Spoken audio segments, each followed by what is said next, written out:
So here are the 10 skills. These are the tools of dialogue, if you like.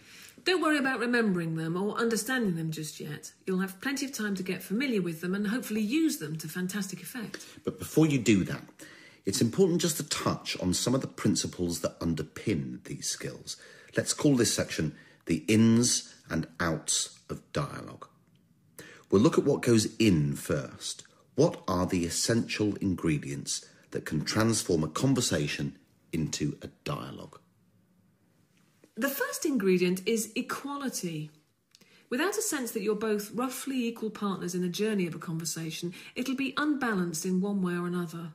Now, of course, there'll often be differences in status or experience or points of view between people, but a dialogue is an adult-to-adult sort of thing, and there should be very little difference between you in terms of how much responsibility you take for the conversation. Now, if you're already thinking it might be hard to create equality in some of the conversations you need to have, the skills of navigating and balancing might be particularly helpful to you.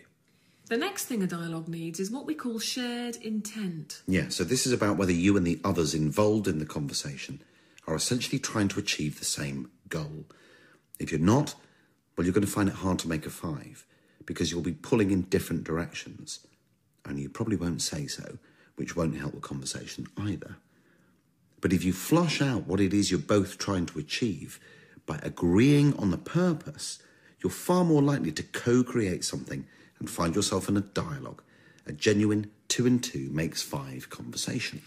You can talk about shared intent in terms of energy too. Good conversations need energy from both of you. So let's say you've created enough equality in terms of taking responsibility for the conversation and that you've established a shared intent for having it. Now, how open-minded are you about where the conversation might go? Are you prepared to be surprised in terms of what it might produce? You know, one of the great things about a dialogue is that you can get much more out of a conversation than you thought was possible, and in a shorter time. But only if you're open-minded about where it might go. Yeah. I'm afraid if you've already decided what the outcome of conversation is going to be before it started, the chances of making any 5s are, quite frankly, pretty small.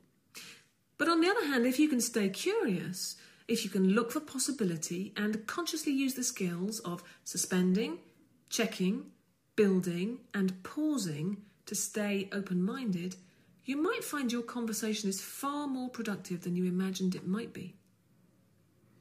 Respect, the 4th of our essential ingredients.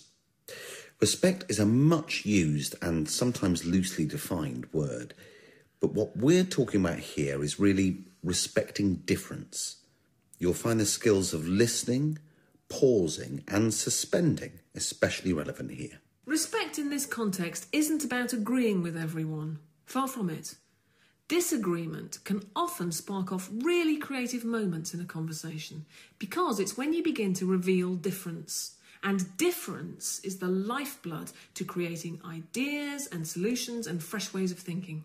And what's distinctive about a dialogue is that you can explore difference and recognise that you can have a really powerful conversation with disagreement and with challenge, but without it becoming personally confrontational or aggressive. That's the opportunity respect gives you. So a dialogue's not about smoothing over the surface or being polite. It's about digging deeper into whatever it is you're talking about and getting to the core of things. The skills of disclosing and probing are especially good ones to help you put the principle of respect into practice. Without respect, a real dialogue just isn't possible. With it, there's almost no conversation that can't be had. Which brings us to the last of our essential ingredients in a dialogue: honesty. If you're genuinely able to respect and trust the person you're thinking together with, you'll probably find yourself wanting to be more honest than usual, more candid, more straightforward. But if you're listening to this now and thinking, I can't be honest in the conversation I want to have, it's too risky, well, okay, if that's true, then fine. But if you can't be honest, if you can't be authentic in a conversation, is it fair to expect anyone else to be? If a dialogue's nothing else, it's an honest conversation. Yeah, And if you can say what you're really thinking, if you can actually express that inner voice that's nearly always saying something to you, it'll encourage those you're thinking with to do the same thing. So put into practice the skills of disclosing, describing, and probing in particular, and you might find that it's a lot simpler and a lot more productive to just tell it like it is. So those are the ins of dialogue. What do we get out of it? What makes it worthwhile? Well, the truth is a whole load of great things. These are the 5 big ones.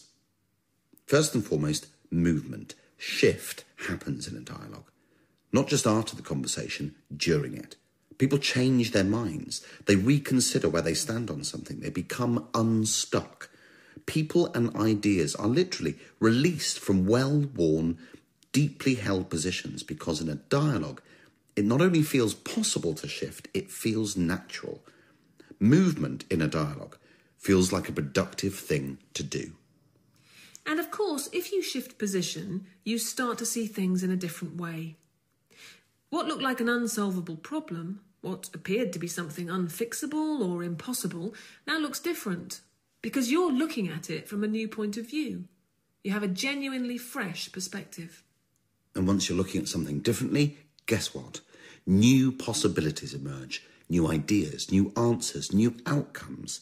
Potential you couldn't see before becomes visible. 5s begin to appear right in front of you. And of course, in this kind of conversation, even if the content's tough, you get a powerful sense that you're doing something positive, that the conversation you're having is a creative act.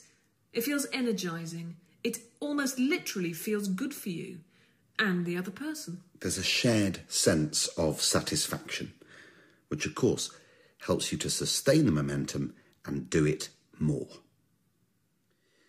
And the final outcome is strengthened relationships.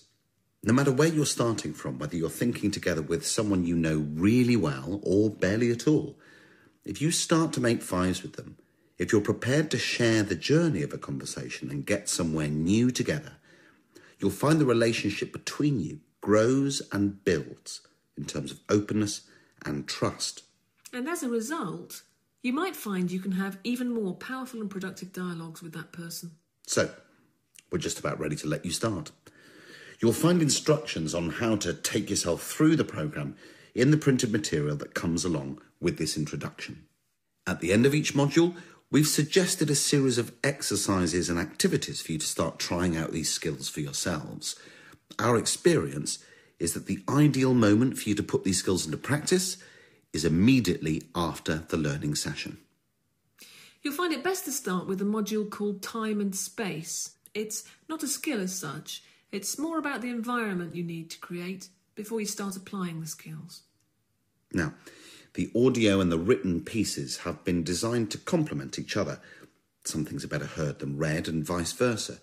So use them together. You'll find that they're 2 halves of a whole, offering different ways into each skill. Once you get going, you can look at and listen to the 10 skills in any order you like. They all interconnect with each other.